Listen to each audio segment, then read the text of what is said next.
ابراہیم خلیل اللہ اللہ اکبر کبیرہ گھر سے نکال دیا گیا، دوسرے ملک کی طرف چلے گئے۔ حضرت ابراہیم خلیل اللہ ظالم و جابر بادشاہ سے نبرد آزما ہوئے، ان سے مقابلہ ہوا۔ اپنی بیوی کے ساتھ اپنی بیوی کو لے کر کے مصیبت میں مبتلا ہوئے۔ وجہ کیا تھی؟ وجہ اللہ کی وحدانیت تھی، مگر ان تمام آزمائشوں سے، ان تمام فتنوں سے اللہ تبارک و تعالیٰ نے حضرت ابراہیم علیہ السلام کو صحیح سالم نکالا۔ حضرت ابراہیم علیہ السلام کھڑے ہوتے اور اللہ تبارک و تعالیٰ کی وحدانیت پر کہیں خروج آنے نہیں دیا، کانچ آنے نہیں دیا، اور دنیا کائنات کے یہ پیغام دیا کہ لوگوں، چاہے تمہارے جسموں کو جلا دیا جائے یا تمہارے جسموں کے پر خدشے اڑا دیے جائیں، اللہ کی وحدانیت کے ساتھ کوئی کمپرمائز نہیں ہے، کوئی مصالحت نہیں ہے۔ چاہے تمہیں گھر چھوڑنا پڑے، مال چھوڑنا پڑے، شہر چھوڑنا پڑے، اپنے آپ کو قتل کروا دینا پڑے، مگر اللہ کی توحید کے ساتھ کوئی سنوائی نہیں، اللہ کی ذات و صفات میں کوئی شرک نہیں۔ چاہے جتنا بڑا ظالم و جابر آ کر کے تمہارا گلا لیٹ دے، تمہارے جسموں کی بوٹی بوٹی کر ڈالے، مگر اللہ تبارک و تعالیٰ کے علاوہ کسی غیر کے سامنے سر جھکایا نہیں جا سکتا۔ افسوس کا مقام ہے، افسوس کا مقام ہے، کعبۃ اللہ کے اندر جانے کے بعد، حرمین شریفین میں جانے کے بعد بھی کبھی اللہ کے رسول کو اللہ کی ذات و صفات میں شریک کیا جاتا ہے، کبھی کعبۃ اللہ میں رہ کر کے بھی اللہ کے فرشتوں کو اللہ کے ذات و صفات میں شریک کیا جاتا ہے۔ یہ کتنے افسوس کی بات ہے کہ جس گھر کو اللہ کی وحدانیت کا جو گھر شائقان ہے، اللہ کی وحدانیت کا جو گھر پیغام ہمہ وقت سناتا ہے، اس گھر میں رہ کر کے، اس مدینۃ الرسول میں رہ کر کے، وہاں سجدے کر کے بھی غیر اللہ کو اپنے سینوں میں بسایا جاتا ہے۔ عزیزان گرامی، ہمدردان قوم و ملت، ہمیں سمجھنے کی بات ہے کہ یہ جو چاہے حج کا فریضہ ہو یا قربانی کی سنت جو آپ ادا کرتے ہیں، اس میں بھی اللہ تبارک و تعالیٰ کی وحدانیت کا پیغام ہے۔ یہ جو ذبیحہ ہم کرنے والے ہیں، اس ذبیحے کے پیچھے کیا راز ہے؟ یہ جو ذبیحہ کرتے ہیں، اس پر اللہ کا نام لیتے ہیں،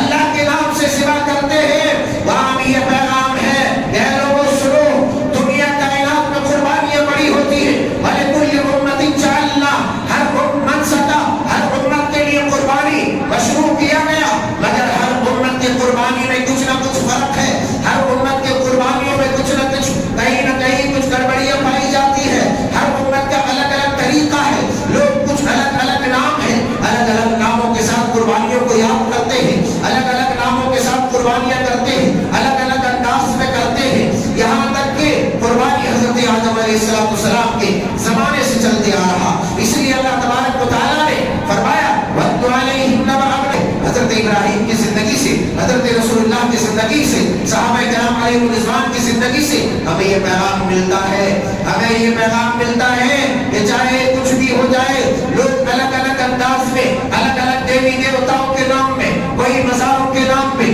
کوئی چلے کے نام پہ، کوئی دیگر آستانوں داستانوں میں جا کر کے اپنے جانوروں کو قربان کرتے ہوں گے، اپنے پیروں ولیوں اور فقیروں کے نام پر، مگر اے لوگوں سنو، قربانی کا ایک بڑا پیغام یہ ہے کہ دنیا کائنات کے پیر فقیر ولی بزرگ دیوی دیوتا ایک طرف لوگ کرتے ہوں گے، مگر اے امت کے جیانوں، اے فرزندان توحید، سنو، یہ جو تم قربانی کرتے ہو، یہ خالص اللہ کے نام پہ قربانی کرتے ہو، اور اللہ کے نام پر جب قربانی کرتے ہو تو اس قربانی سے پہلے یہ بات تمہاری ذہن میں مستحضر رہے، قربانی سے پہلے تمہارے ذہن میں یہ بات حاضر رہے، تمہارے ذہن میں یہ بات موجود رہے کہ قربانیاں تو ہو رہی ہے یہ اللہ کے تقرب کے لیے، قربانیاں تو ہو رہی ہے یہ اللہ کی خوشنودی کے لیے، قربانیاں تو ہو رہی ہے یہ اللہ کی وحدانیت کو مانتے ہوئے، مگر اللہ کی وحدانیت کو ماننے کے ساتھ ساتھ، کلمہ توحید کا اقرار کرنے کے ساتھ ساتھ، اللہ تبارک و تعالیٰ نے جس عبادت کا اپنے تقرب کے لیے ہمیں مکلف بنایا ہے وہ عبادت ہے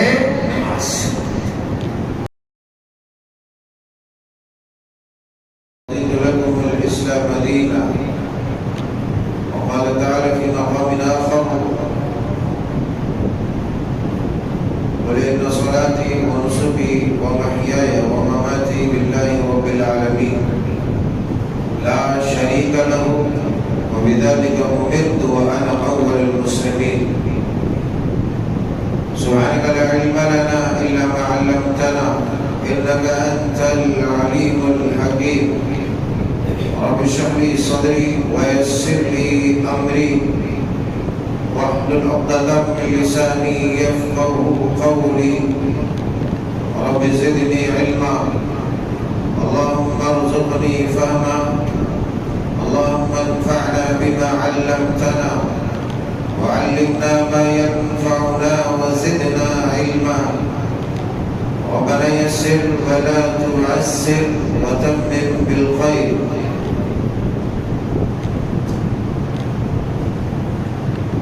اللہ وحدہ لا شریک کا بے پایہ فضل و کرم ہے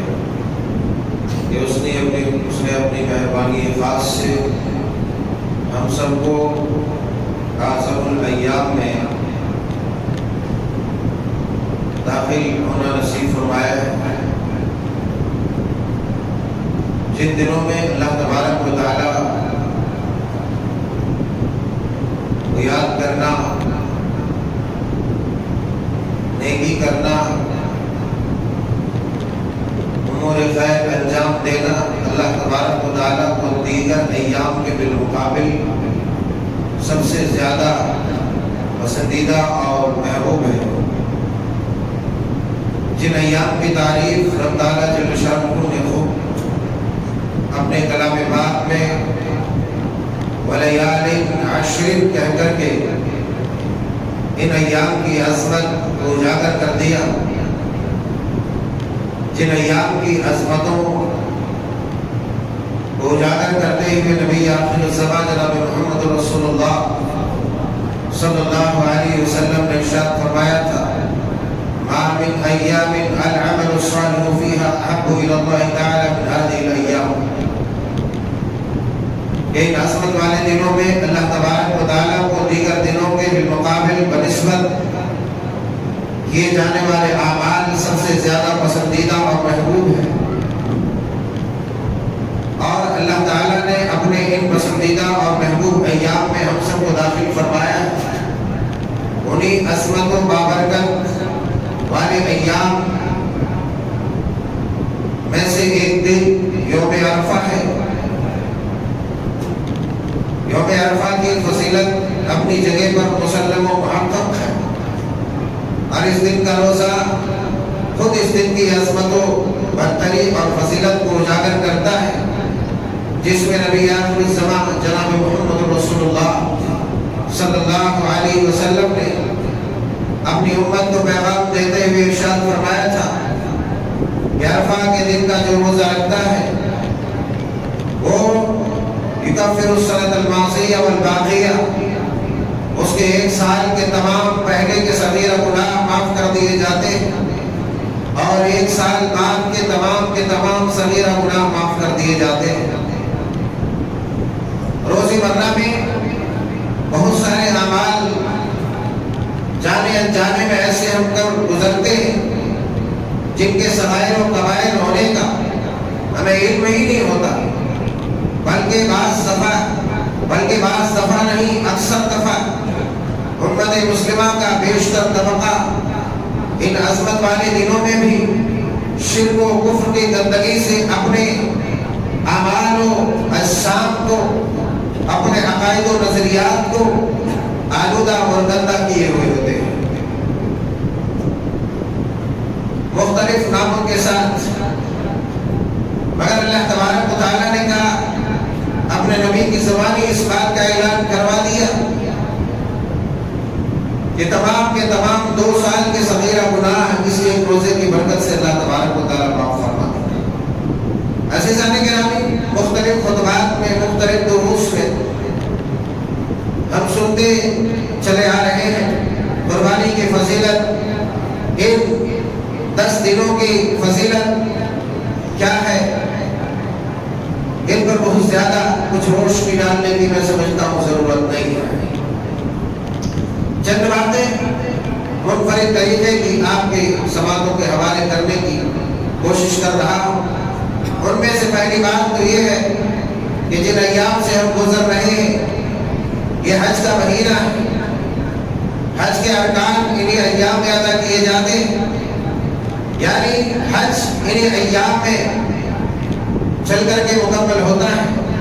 نبی آخر الزمان جناب محمد رسول اللہ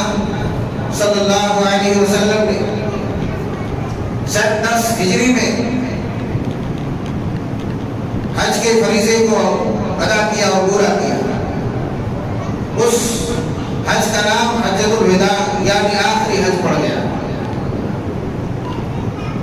ان ایام میں اللہ تبارک و تعالیٰ کے پاک پیغمبر نے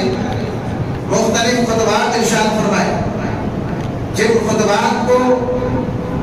خطبہ حجۃ الوداع کے نام سے یاد کیا جاتا ہے۔ حجۃ الوداع کے موقع پر نبی آخر الزمان جناب محمد رسول اللہ صلی اللہ علیہ وسلم نے مناسک حج ادا کرنے کے ساتھ ساتھ اپنی امت کو مناسک حج یعنی حج کے طور طریقے سکھلا دیے، اور پھر آپ نے جو خطبہ ارشاد فرمایا اس خطبے کا ماحصل، اس خطبے کا خلاصہ تو اس مختصر وقت میں جہاں چند منفرد باتیں ہمیں کرنی ہے نہیں کیا جا سکتا، مگر سب سے بڑا پیغام خطبہ حجۃ الوداع کے موقع پر جو اللہ تبارک و تعالیٰ کے پیارے رسول نے دیا وہ پیغام یہ تھا کہ ابو البشر حضرت آدم علیہ السلام سے لے کر کے نبی آخر الزمان جناب محمد رسول اللہ صلی اللہ علیہ وسلم تک جو دین چلتا آ رہا تھا، حضرت آدم علیہ السلام سے جس دین کا آغاز ہوا تھا اس دین کی تکمیل اللہ تبارک و تعالیٰ نے حجۃ الوداع کے موقع پر فرما دیا اور یہ اعلان کروا دیا۔ نبی آخر الزمان جناب محمد رسول اللہ صلی اللہ علیہ وسلم ہیں، آپ گھٹنے پر جلوہ افروز ہیں اور آپ پیغام سناتے ہیں۔ اللہ کی وحی آتی ہے اور وہی دنیا کائنات کو اللہ تبارک و تعالیٰ کا یہ پیغام نبی آخر الزمان زبان وحی ترجمان سے سناتے ہیں اور کہتے ہیں لوگوں، اللہ فرماتا ہے الیوم اکملت لکم دینکم واتممت علیکم نعمتی ورضیت لکم الاسلام دینا۔ اے نبی، میں نے آج کے دن اپنے دین کو آپ پر مکمل کر دیا، اپنی نعمت پوری کر دی اور اسی دین کے ساتھ میں آپ سے راضی ہوا۔ اللہ اکبر۔ اللہ تبارک و تعالیٰ نے یہ پیغام اپنے بندوں تک پہنچا دیا۔ وہ دین کون سا تھا؟ وہ دین توحید کا تھا، وہ دین انسانیت کا تھا، وہ دین ایک دوسرے کے حقوق کی ادائیگی کا تھا، وہ دین بھائی چارگی کا تھا، وہ دین عدل و مساوات کا دین تھا۔ نبی آخر الزمان جناب محمد رسول اللہ صلی اللہ علیہ وسلم نے اپنے 1.5 لاکھ تقریباً، بعض روایتوں کے اندر 1,44,000 اور بعض روایتوں کے اندر 1.25 لاکھ یعنی تقریباً 1.5 لاکھ کے جمع غفیر صحابہ کرام نے اس بات کا اعلان فرمایا اور توحید کا اعلان فرمایا، لوگوں کو گواہ بنایا اور کہا کہ اے لوگوں سنو، میں نے اللہ تبارک و تعالیٰ نے جو ذمہ داری مجھے دی تھی، جس پیغام کو پہنچانے کی ذمہ داری مجھے ادا دی گئی تھی، کیا میں نے اس ذمہ داری کو ادا کر دیا؟ وہ ذمہ داری پوری کر دی۔ تمام صحابہ کرام علیہم الرضوان نے بیک وقت کہا کہ اللہ کے رسول صلی اللہ علیہ وسلم ہم اس بات پر گواہ ہیں، قالوا بلا شہیدنا، ہم گواہ ہیں کہ آپ نے اس ذمہ داری کو پوری کر دی۔ کیوں کہ نبی آخر زمانے کا ہے لوگوں، اس ذمہ داری کے تعلق سے تم سے قیامت کے دن پوچھا جائے گا، تو گواہ کے طور پر لائے جاؤ گے؟ تمام صحابہ نے کہا ہاں آپ نے یہ ذمہ داری ادا کر دی۔ نبی آخر الزمان جناب محمد رسول اللہ صلی اللہ علیہ وسلم آسمان کی طرف نگاہ اقدس کو بلند کرتے ہیں اور اپنی انگلیوں سے اشارہ کرتے ہیں اور کہتے ہیں کہ اللہم اشہد، اللہم اشہد، اللہم اشہد، اے اللہ تو گواہ۔ یہ تمام کے تمام موجودین، یہ سامعین، یہ سامعات، یہ انسانوں کا ٹھٹھا مارتا ہوا سمندر اس بات پر گواہ ہے کہ میں نے تیرے پیغام کو پہنچا دیا ہے، لہٰذا اے پروردگار اس بات پر تو بھی شاہد رہ، تو بھی گواہ ہے۔ وہ پیغام کیا تھا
سامنے, اپنے شہر کنبے قبیلے والوں کے سامنے اللہ کی وحدانیت کا اعلان کیا. گھر والوں کو کنبے قبیلے والوں کو یہ بات راست نہ آئی. حضرت ابراہیم علیہ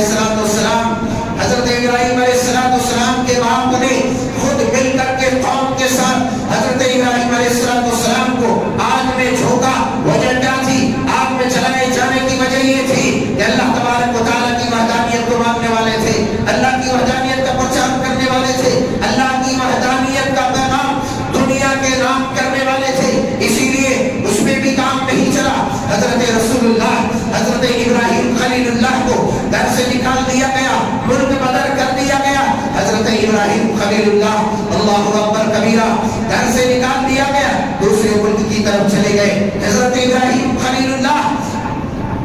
ظالم و جابر بادشاہ سے نبرد آزما ہوئے, ان سے مقابلہ ہوا. اپنی بیوی کے ساتھ اپنی بیوی کو لے کر کے مصیبت میں مبتلا ہوئے. وجہ کیا تھی؟ وجہ اللہ کی وحدانیت تھی. مگر ان تمام آزمائشوں سے, ان تمام فتنوں سے اللہ تبارک و تعالیٰ نے حضرت ابراہیم علیہ السلام کو صحیح سالم نکالا. حضرت ابراہیم علیہ السلام کھڑے ہوتے اور اللہ تبارک و تعالیٰ کی وحدانیت پر کہیں خروج آنے نہیں دیا,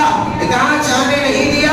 اور دنیا کائنات کے یہ پیغام دیا کہ لوگوں, چاہے تمہارے جسموں کو جلا دیا جاوے یا تمہارے جسموں کے پر خدشے اڑا دیے جاوے, اللہ کی وحدانیت کے ساتھ کوئی کمپرمائز نہیں ہے, کوئی مصالحت نہیں ہے. چاہے تمہیں گھر چھوڑنا پڑے, مال چھوڑنا پڑے, شہر چھوڑنا پڑے, اپنے آپ کو قتل کروا دینا پڑے, مگر اللہ کی توحید کے ساتھ کوئی سنوائی نہیں, اللہ کی ذات و صفات میں کوئی شرک نہیں. چاہے جتنا بڑا ظالم و جابر آ کر کے تمہارا گلا لیٹ دے, تمہارے جسموں کی بوٹی بوٹی کر ڈالے, مگر اللہ تبارک و تعالیٰ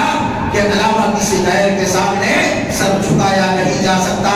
افسوس کا مقام ہے, افسوس کا مقام ہے. کعبۃ اللہ کے اندر جانے کے بعد, حرمین شریفین میں جانے کے بعد بھی کبھی اللہ کے رسول کو اللہ کی ذات و صفات میں شریک کیا جاتا ہے, کبھی کعبۃ اللہ میں رہ کر کے بھی اللہ کے فرشتوں کو اللہ کے ذات و صفات میں شریک کیا جاتا ہے. یہ کتنے افسوس کی بات ہے کہ جس گھر کو اللہ کی وحدانیت کا جو گھر شائقان ہے, اللہ کی وحدانیت کا جو گھر پیغام ہوا وقت سناتا ہے, اس گھر میں رہ کر کے, اس مدینۃ الرسول میں رہ کر کے, وہاں سجدے کر کے بھی غیر اللہ کو اپنے سینوں میں بسایا جاتا ہے. عزیزان گرامی, ہمدردان قوم و ملت, ہمیں سمجھنے کی بات ہے کہ یہ جو چاہے حج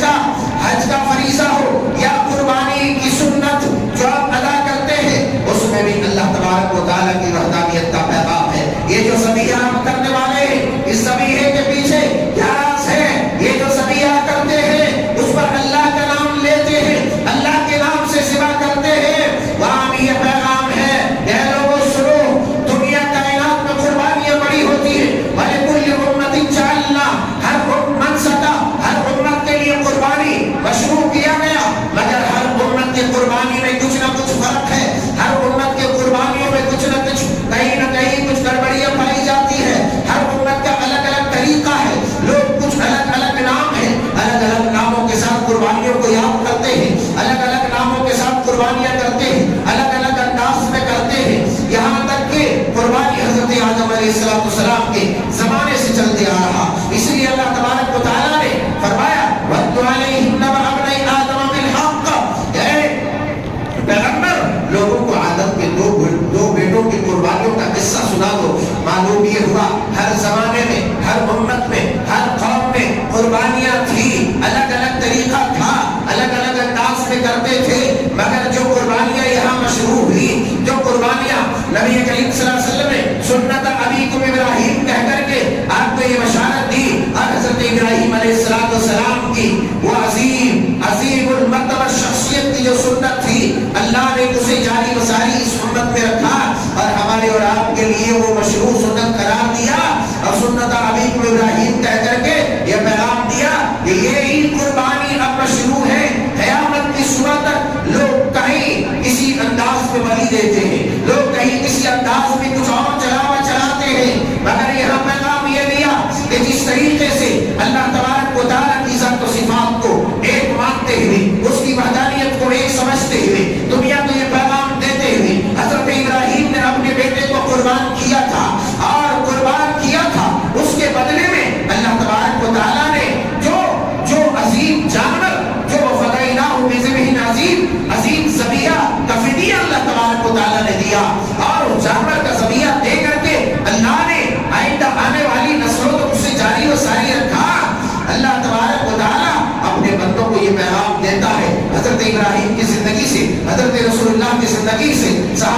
علیہ وسلم کی زندگی سے ہمیں یہ پیغام ملتا ہے، ہمیں یہ پیغام ملتا ہے کہ چاہے کچھ بھی ہو جائے، لوگ الگ الگ انداز میں الگ الگ دیوی دیوتاؤں کے نام میں، کوئی مزاروں کے نام پہ، کوئی چیلے کے نام پہ، کوئی دیگر آستانوں داستانوں میں جا کر کے اپنے جانوروں کو قربان کرتے ہوں گے اپنے پیروں ولیوں اور فقیروں کے نام پر، مگر اے لوگوں سنو، قربانی کا ایک بڑا پیغام یہ ہے کہ دنیا کائنات کے پیر فقیر ولی بزرگ دیوی دیوتاؤں ایک طرف لوگ کرتے ہوں گے، مگر اے امت کے جیاروں، اے فرزندان توحید سنو سنو، یہ جو تم قربانی کرتے ہو یہ خالص اللہ کے نام پہ قربانی کرتے ہو، اور اللہ کے نام پر جب قربانی کرتے ہو تو اس قربانی سے پہلے یہ بات تمہاری ذہن میں مستحضر رہے، قربانی سے پہلے تمہارے ذہن میں یہ بات حاضر رہے، تمہارے ذہن میں یہ بات موجود رہے کہ قربانیاں تو ہو رہی ہے یہ اللہ کے تقرب کے لیے، قربانیاں تو ہو رہی ہے یہ اللہ کی خوشنودی کے لیے، قربانیاں تو ہو رہی ہے یہ اللہ کی وحدانیت کو مانتے ہوئے، مگر اللہ کی وحدانیت کو ماننے کے ساتھ ساتھ کلمہ توحید کا اقرار کرنے کے ساتھ ساتھ اللہ تبارک و تعالیٰ نے جس عبادت کا اپنے تقرب کے لیے ہمیں مکلف بنایا ہے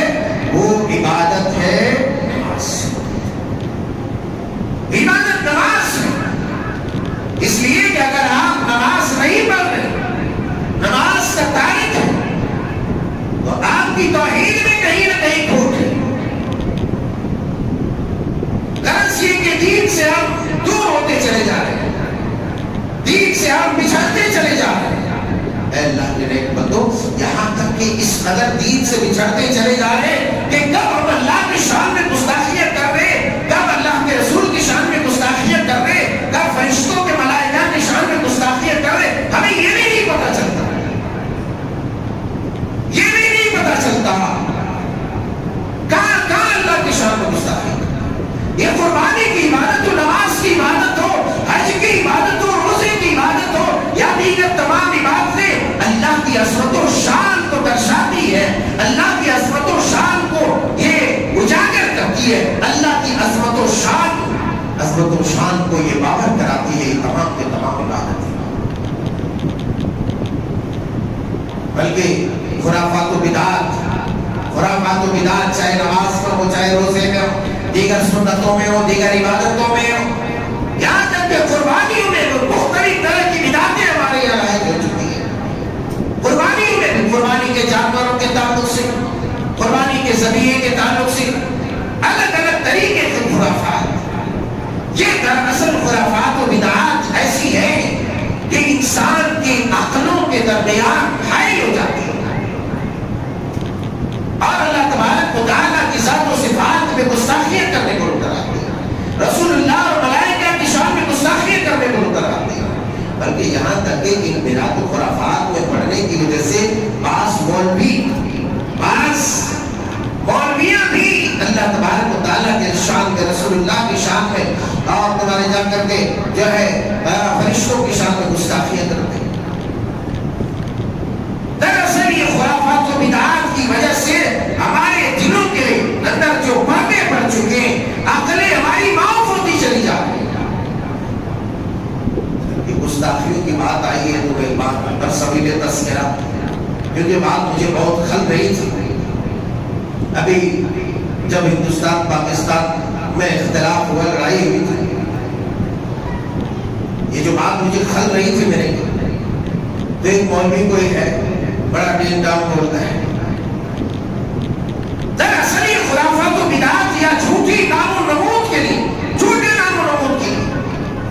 کبھی کبھی ایسی حرکتیں کر جاتے ہیں کہ ہماری عبادتیں تقسیم ہو جاتی ہیں۔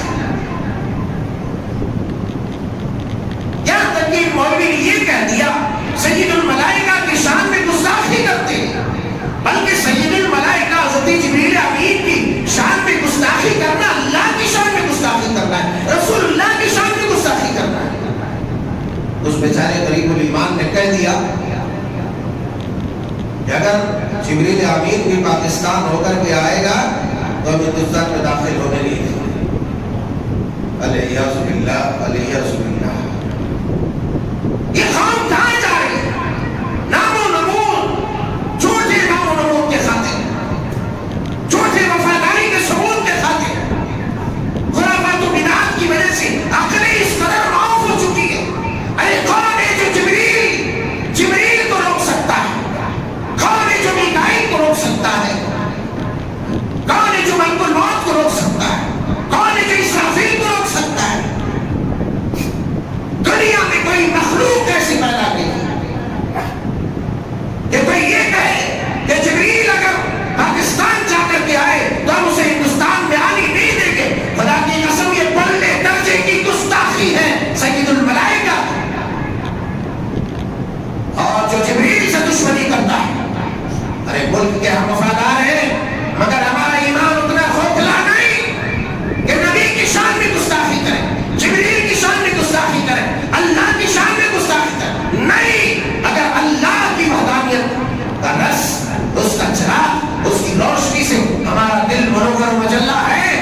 سب کچھ ہے، اس لیے کہ توحید کے منافی ہے جبریل کو گالی دینا۔ اللہ نے کیا فرمایا؟ قل من کان عدوا لجبریل، اے نبی کہہ دیجئے جو جبریل کا دشمن، وہ اللہ کا دشمن، وہ رسول اللہ کا دشمن۔ لوگ کہتے ہیں جبریل سے پنگا لینے کی بات کرتے ہیں، جن کو اللہ معاف کرے، اللہ بھلا کرے، اللہ جبریل کی شان کو گستاخی ہے، اللہ کی شان کو گستاخی ہے۔ ایک مولوی کی کلیم ابھی کل گزری، آج ہی گزری میرے سامنے سے، واقعہ بھی بڑا مشہور ہے۔ میں کیوں کہہ رہا ہوں؟ چونکہ ہماری کوئی بھی بات توحید کے بغیر قابل قبول ہو نہیں سکتا۔ مولوی نے کہہ دیا، پیلا پیلا کپڑا جو پہنا ہوا تھا سادھوؤں کی طرح، تقریر میں کہہ رہا کلپ میں کہ پیرا میں پیر شیخ دستگیر آسمان پر گئے، اللہ تبارک و تعالیٰ نے جب دیکھا کہ وہ آئے ہوئے ہیں، ابھی چھٹے آسمان پر تھے کہ اللہ تعالیٰ اٹھا، اور جیسے اٹھا اللہ تعالیٰ اس کے سواگت کے لیے، استقبال کے لیے اللہ کا پیر پھسل گیا۔ علیہ باللہ، علیہ باللہ، اللہ کا پیر پھسل گیا۔ یہ کتنے بڑے درجے کی گستاخی ہے اللہ کی شان میں، یہ کتنا بڑا کفریہ کلمہ ہے کہ کوئی یہ کہے کہ اللہ کا پیر پھسل گیا۔ ارے اللہ جبار و قہار ہے، اللہ لا الہ الا هو الحی القیوم، اللہ حی ہے، القیوم ہے، اسے نیند آتی ہے نہ اسے اونگ آتی ہے، وہ زندہ ہے، زندہ رہے گا، زندہ تھا، اس کو کوئی کمزوری مس نہیں کر سکتی، کوئی کمزوری مس نہیں کرتی۔ اللہ والوں، ہمیں ہمارے ایمان بچانے کی ضرورت ہے، چاہے قربانی کی عبادت بڑے زور و شور کے ساتھ ہم کرنے جا رہے ہیں، پہلے ہم اپنے سینے کے اندر جھانکیں، ہمارے نظریات کو کھنگالیں، ٹٹولیں کہ کہیں ہمارے نظریات میں، ہمارے عقیدے میں شرک و کفر کی آلائش کا کوئی حصہ تو موجود نہیں ہے جس کی وجہ سے ہماری تمام عبادتیں ضائع اور برباد ہو رہی ہے۔ ریا کا کوئی حصہ موجود تو نہیں ہے، ریاکاری کا فتنہ تو نہیں ہے جس میں ہم مبتلا ہو چکے ہیں، تاکہ ہماری عبادت ضائع ہو جائے، ہماری قربانیاں ضائع ہو جائیں۔ کہیں ایسا معاملہ تو نہیں؟ اگر ہے تو فی الفور اپنے سینے کو، اپنے نظریات کو، اپنے عقیدوں کو اس طرح کی گندگیوں اور آلائشوں سے پاک کیجئے، اور پھر آگے ایک قدم بڑھ کر کے یہ بھی چیک کر لیں، کل قربانی یوم النحر کا دن ہے جس کی بڑی فضیلت ہے۔ قربانی کرنا یہ اللہ تبارک و تعالیٰ کے تقرب کا ذریعہ ہے، اور بلکہ قربانی مشروع ہے، سنت ہے، ہر صاحب استطاعت پر ضروری ہے کہ وہ قربانی کرے۔ نبی آخر سماج جناب محمد رسول اللہ صلی اللہ علیہ وسلم نے کیا بیان فرمایا؟ من کان له سعی، کہ جس آدمی کی یا وسعت ہو، کشادگی ہو، قوت ہو، طاقت ہو قربانی کرنے کی، اگر ولم یضحی، اس نے نہیں کیا تو فلا یقربن مصلانا، وہ میری عیدگاہ کے قریب نہ جائے۔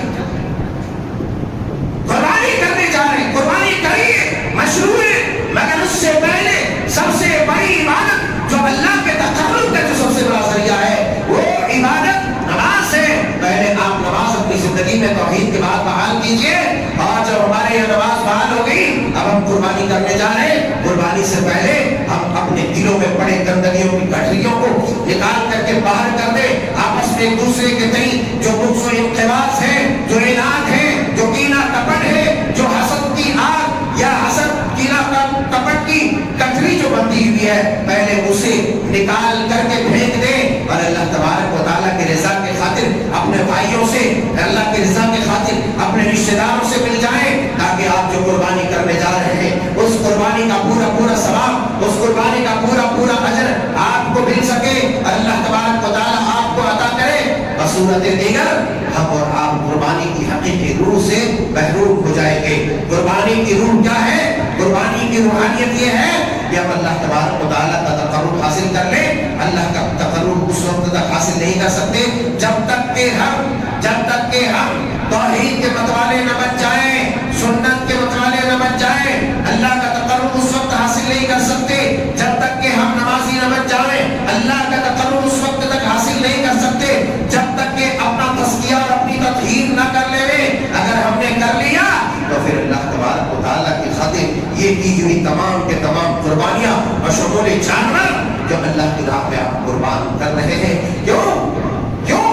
اس لیے کہ اللہ کی راہ میں جو آپ جانور قربان کر رہے ہیں, آپ یہ ثبوت دینا چاہتے ہیں کہ اے میرے رب, ہم یہ جانور جو آج قربان کر رہے ہیں, یہ جانور اس لیے قربان کر رہے ہیں تیری رضا کے خاطر. تو نے جو سنت جاری کیا, جو عبادت مشروع کی, ہم اس کی ادائیگی کر رہے ہیں. مگر اے میرے رب, اگر تیری رضا کے خاطر, تیرے دین کے خاطر, تحفظ انسانیت کے خاطر, تحفظ شریعت کے خاطر اگر میری جان کا نذرانہ تیری راہ میں دینا پڑے تو ہم اس سے گریز نہیں کریں گے, ہم اسے گریز نہیں کریں گے, ہم اسے پرہیز نہیں کریں گے. اے میرے رب, بس میری اس قربانی کو اسی ابتدائیت کے ساتھ, اسی خلوص کے ساتھ قبول فرما لے. اگر ہمارے ذہن میں یہ بات مستحضر ہے تو یقیناً پھر ہم قربانی کی روحانیت کو پائیں گے, مسورت دیگر ہم محروم ہو جائیں گے. رب تعالیٰ جل شانہ سے دعا ہے کہ مولا کریم, میں نے کہا تھا کہ منفرد باتیں آئیں گی. ان مواقع پر یہ جاننا بھی ضروری ہے کہ حجۃ الوداع کا پیغام کیا تھا. حجۃ الوداع کا پیغام توحید تھا, توحید کی آبیاری تھی. حجۃ الوداع کا پیغام آپسی حقوق, انسانیت کے حقوق, عورتوں کے حقوق کی بحالی اور آپسی رحمدلی, خیر خواہی, بھائی چارگی, رواداری, ہمدردی, یہ پیغام اس کے اندر موجود. حجۃ الوداع کا پیغام یہ تھا کہ دین مکمل ہو چکا ہے, اب اس دین میں کسی طرح کی کٹوتی, چھٹوتی اور بڑھوتری کی کسی کو گنجائش نہیں ہے. چاہے وہ پیر آئے, فقیر آئے, کوئی بھی دنیا کا بڑا سے بڑا جو ہے آ جائے, اس کو اجازت نہیں ہے. اس لیے جو عبادتیں مشروع ہے اسی عبادتوں کے ہم مکلف ہیں. رب تعالیٰ جل شانہ سے دعا ہے کہ مولا کریم ہم سب کی ٹوٹی پھوٹی عبادتوں کو شرف قبول سے نواز دے. ہماری پروردگار عالم, یہ جو چھوٹی موٹی قربانیاں ہیں میرے مولا, ہماری ان قربانیوں کو تو قبول فرما لے. ہمارے دلوں کو ہر طرح کی گندگی سے, چاہے وہ کفر کی گندگی ہو, الحاد کی ہو, یا پھر انقباض و انعام کی ہو, پروردگار عالم ہمارے دلوں کو صاف و ستھرا کر دے. عزیزان گرامی, آپ جانور قربان کرنے جا رہے ہیں. جانور قربان کرتے ہوئے بہت ساری غیر شرعی رسومات کرتے ہیں, ان رسومات میں ہمیں نہیں پڑھنا ہے. آپ جانتے ہیں جانور ذبح کرنے کے لیے آپ دعا پڑھیے, قبلہ رخ لیٹائیے, بسم اللہ اللہ اکبر کہہ کے ذبح کر دیجیے. وضو کرانے کی ضرورت نہیں, نہلانے کی ضرورت نہیں, پانی پلانے کے جو رسم ہے وہ بھی صحیح نہیں ہے. یہ پتہ نہیں کہاں سے لاتے ہیں. بہرحال جو خرافات ہیں آپ سب جانتے ہیں, مگر پھر بھی مجبور کسائی کے بعد میں آ کر کے آپ کرتے ہیں. آپ جانیں, آپ کا کام جانیں, ان چیزوں سے رکیے تاکہ آپ کی عبادت خالص رہے. اللہ تبارک و تعالی ہم سب کو